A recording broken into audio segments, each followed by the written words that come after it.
नमस्कार दोस्तों, मैं सोनू जौहरी समीक्षा इंस्टीट्यूट में आपका स्वागत करता हूँ। एमपीपीएससी के बाद जो कैंडिडेट अभी लाइब्रेरी साइंस का इंटरव्यू दे के बाद आए, उनसे बात करते हैं इंटरव्यू का माहौल कैसा रहा। सबसे पहले सर का परिचय जानेंगे। सर आपका गुड नेम? जी, मेरा नाम संजय कुमार साजिद है। आप कहाँ से हैं सर? जी, मैं छत्तीसगढ़ रायपुर से आया हूँ। रायपुर से है। कैसा रहा सर आपका इंटरव्यू? बढ़िया रहा, बढ़िया रहा। काफ़ी सहयोगात्मक रहा। अच्छा, अंदर का माहौल कैसा था? जी, वैसे क्वेश्चन तो बहुत सारे कर रहे हैं, लेकिन माहौल जो रहा थोड़ा सहयोगात्मक रहा। अच्छा अच्छा जी। क्वेश्चन क्या क्या किए आपसे? जैसे अभी कोई फ्रेश है तो उतना ज़्यादा तो रिसर्च नहीं पूछ रहे हैं, लेकिन थोड़ा एक्सपीरियंस है उनसे रिसर्च से संबंधित पूछ रहे हैं, जैसे इम्पैक्ट फैक्टर वगैरह, एज फैक्टर, ये सब आपको जानना बहुत जरूरी है, या वे डाटाबेस के बारे में आपको थोड़ा सा वर्क करना चाहिए। इसके अलावा जैसे आप छत्तीसगढ़ रायपुर से आए हैं, हाँ, तो वहाँ से कोई क्वेश्चन बना आपसे? छत्तीसगढ़ से तो नहीं पूछे, लेकिन एमपी से जीके वगैरह पूछ रहे हैं इसमें। एमपी में क्या क्या क्वेश्चन पूछे सर? जैसे कि विश्वविद्यालय है तो ठीक है, उसका वाइस चांसलर समझ में आता है, लेकिन उसके अंदर जो बातें हैं कि एमपी का कमिश्नर कौन है और अन्य जो पदाधिकारी मुख्य सचिव वगैरह है, तो हम लोगों के लिए थोड़ा, बाहर वालों के लिए थोड़ा दिक्कत है, इसके लिए उसकी प्रॉपर तैयारी चाहिए।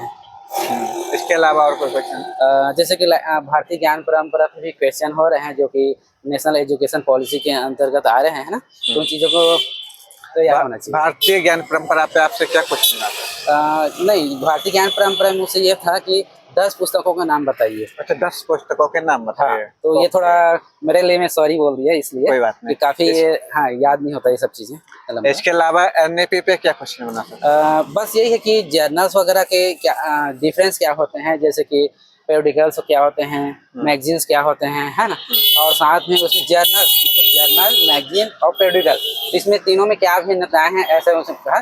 तो ये दोनों चीज़ें पेरियोडिकल के अंतर्गत आती है, और बाकी को अलग अलग से जिस टाइप के हैं। इसके अलावा सर सब्जेक्ट में क्या क्या क्वेश्चन बना? सब्जेक्ट में ऐसा मुझे पूछा नहीं गया है, लेकिन मेरा जैसे कि मैं कैटलॉगिंग सब्जेक्ट में पढ़ाता हूँ, तो कैटलॉगिंग कैसे करेंगे, आप कैसे मैनेज करेंगे, इससे संबंधित क्वेश्चन। अच्छा, इसके अलावा जैसे क्लासिफिकेशन और क्या क्या क्वेश्चन? नहीं, उससे संबंधित क्वेश्चन नहीं हुआ। लगभग 15 मिनट पर मेरा चला। अच्छा, लगभग 15 मिनट यस। चला। और मैनेजमेंट में क्या क्या क्वेश्चन बने आप? मैनेजमेंट से रिलेटेड कुछ नहीं पूछे। वहाँ से संबंधित कोई क्वेश्चन बना? हाँ, अगर जैसे पूछा कि मैं छत्तीसगढ़ से हूँ, तो अगर एमपी में आके काम करेंगे, तो वही है कि आप कैसे काम करोगे। मैनेजिंग का क्वेश्चन था। तो मैं बताया कि मैं भी ग्रामीण इलाके से, तो मुझे इसमें कोई समस्या नहीं है।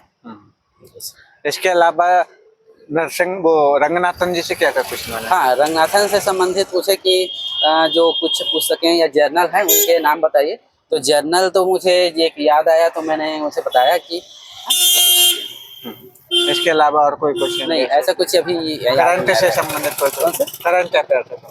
करंट अफेयर से संबंधित नहीं पूछे हैं। ओके, कोई बात नहीं। आने वाले अभ्यर्थियों के लिए कुछ सुझाव देंगे सर आप?